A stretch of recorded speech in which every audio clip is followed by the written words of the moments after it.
ఐదమ్మా కూర్చోదమ్మా.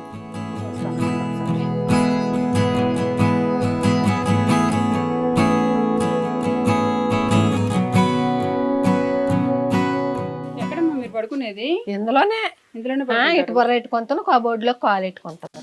ద్వారబంధం పైన తల పెట్టుకుంటారు. పాములే వస్తాయా? కొండ ఒడ్డున జర్లు, తేళ్ళు, పొట్లు అవన్నీ ఏం చేయట్లేదు మిమ్మల్ని? వస్తాయి, వెళ్ళిపోతాయి, కొట్టేస్తాను, కొడతాను. మరి నిద్రలో ఉండేటప్పుడు వస్తే అందులో కాలు ఎట్టుకుంటాను, ఇక్కడ బొర్ర ఎట్టుకుంటాను, తలిపేసేస్తాను. ఇది అమ్మా అంతే, ఎన్నో అలా కరిసేసి. సరే మా అమ్మ, అయితే ఇది నీ ఇల్లు, నీ వాతావరణం. ఇందులో ఎంతమంది ఉంటారు మరి? నేనే. పెళ్ళి అవ్వలేదా? నాకా? మీకే. మరి మీ ఇంటికి వచ్చాక నీకాగే ఇంకెవరిని అడుగుతాను? నాకెందుకు అవ్వలేదమ్మా. పెళ్ళయ్యి మా ఆయన వెళ్ళిపోయి ఇప్పుడు 30-40 సంవత్సరాలు అయింది. ఒక ఆవిడని తీసుకొని, కోమట ఆవిడ్ని వెళ్ళిపోతే నేను అలాగే అట్లు తోముకొని నీళ్ళు మోసుకొని కొండల మీద బతికాను. నన్ను ఇప్పుడు ఈ దుర్గానగరం వాళ్ళే చూస్తారు. పిల్లలు కొడుకు ఉన్నాడంటే ఆడు వేసుకొని ఎక్కడ ఉంటాడో తెలీదు. మీతో ఉండడు. అది నాతో ఉండడు. ఉన్నాడా ఏమని అడుగుతుంటాడా, ఎందుకు పొమ్మన్నాను. ఎన్నాళ్ళైంది పొమ్మని? ఇప్పుడు 4 సంవత్సరాలు అయిపోతుంది. వెళ్ళిపోయాడు బెజరుగు. పెళ్ళి అయిపోయిందా? పిల్లము వాళ్ళు చూడలేదు. ఎవరిని? మిమ్మల్ని? మీ అబ్బాయిని? అబ్బాయిని. పెళ్లి కాకముందు నుంచి తాగుడు అలవాటు ఉందా? వచ్చి లేదమ్మా. మంచిగా ఉండేవాడా? మంచిగా ఉండేవాడు. మరి ఎందుకు పెళ్లి అయిన తర్వాత తాగుడు? పెళ్ళి అయిన తర్వాత నేర్చేసుకున్నాడు. తాగుడు. ఎలా వస్తాయి డబ్బులు? తాగడానికి డబ్బులు ఎలా? పని చేసుకుంటాడమ్మా. ఓహో, పని చేసుకుంటాడు. తాగడం కోసం పని చేస్తూ ఉంటాడు సిన్సియర్ గా. తాగడం కోసం ఆ గుడ్డ ముక్కలకి, ఆ జోళ్ళకి, ఆ తాగుడికి, ఆ కైనాలకి,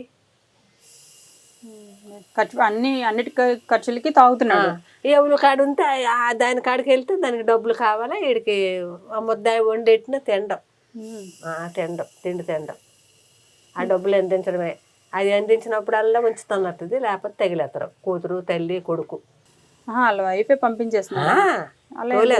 ఊరుకమ్మా, మీరు మరీ చెప్తారు తాగుతాడని. అవును, మరి తాగుతాడు అంటే తోలెత్తాడు అంటే మరి మీ కొడుకులో మంచి లక్షణాలు ఉంటే ఎందుకు తోలేస్తారు? మళ్ళీ కోడలు గబ్బుకు ననీకండి.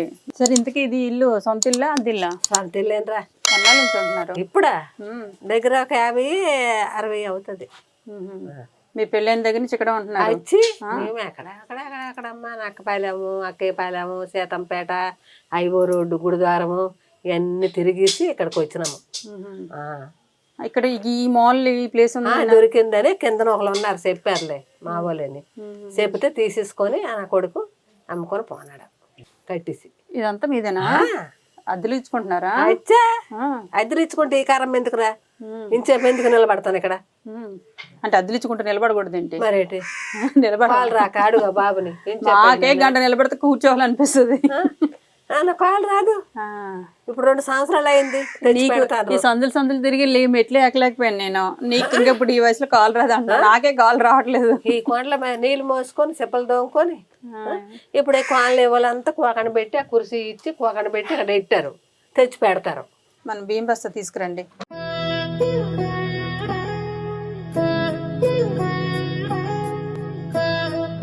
చీర కట్టుకో, తీసుకో. అలాగే అమ్మా.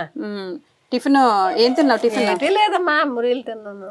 మురీళ్ళును ఇది అన్నావు కదా. ఇగో టిఫిన్ చేయి. ఉప్మా రవ్వ తెచ్చాను నీకోసం. ఇందులో చాలా ఉంటాయి.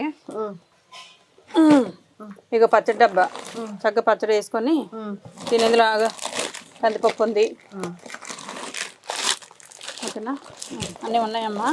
నిత్యావసర సరుకులు అన్నీ ఉంటాయి, తీసుకో. ఇక 26 కేజీలు బియ్యం ఇవి. చక్కగా కడుపు నిండా తిను. అన్నం, ఆ చీర కట్టుకో. పెన్షన్ వస్తుంది కదా, గవర్నమెంట్ పెన్షన్ 4000. ఎంతవరకు దాచి ఇప్పుడు వరకు డబ్బులు? ఇప్పుడు మందులకు వచ్చినాయి. ఎన్ని మందులు వాడుతావు నెలకి? బాబు అడుగు బాబు నాయన. ఏం ఆపిల్ రైలు తెస్తాడా ఏంటి? మా కెమెరామెన్ తెస్తాడా? ఇక్కడ ఇందులోనే ఉన్నాయి. ఇప్పుడు మందులు నాకేం చూపించొద్దులే, చెప్పావు కదా, నమ్ముతాను. ఇక్కడ పెట్టి మా ఇగో ఇప్పుడు నా మందులకి ఏవో కొనుక్కోండి. ఇవి కడుపు నుండి అన్నం తినండి, చీర కట్టుకోండి. నమస్తే, నమస్కారం. జాగ్రత్త, ఆరోగ్యం జాగ్రత్త, పిల్లి జాగ్రత్త. బాయ్ అమ్మయ్య.